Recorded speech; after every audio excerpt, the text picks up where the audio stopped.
Today we're going to talk about something that everybody thinks they do well, and actually most people do pretty poorly, and that's taking feedback.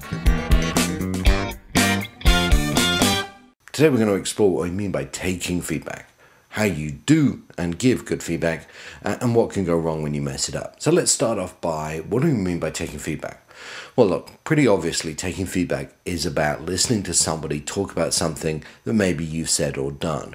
What's less obvious is it's also about letting that person know you've heard and understood what they said. And sometimes, of course, it can be listening to what somebody else has said or done, either because the person needs support or needs to be heard. But at the end of the day, you've got to remember it's a two-way conversation. So how do you demonstrate it's a two-way conversation? Here are 6 steps to give good feedback. First of all, clearly you need to listen to what that person is saying. By the way, you have 2 ears and 1 mouth. You should use them in that proportion.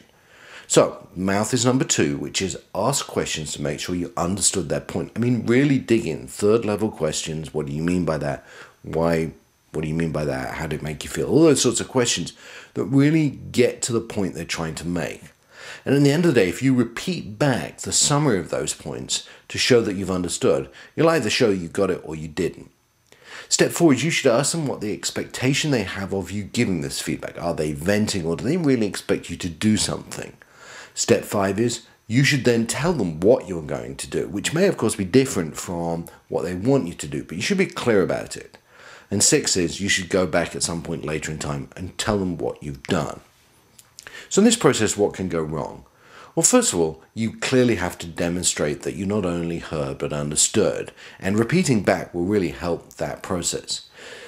The most important thing is you should not let that person believe you're going to do something that you're not. Don't say you're going to tell the boss if you're not going to tell the boss. Don't say you're going to talk to a colleague if you're not. It's really important that you separate out their expectations of what you're going to do with what you are going to do and be really clear.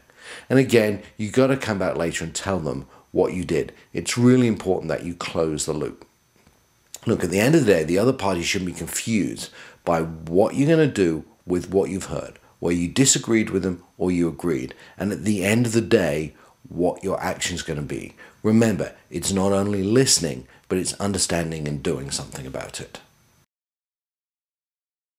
So the bottom line here is that taking feedback is not only about what you hear, but what you do about what you hear, and letting the other side know what you've done about it.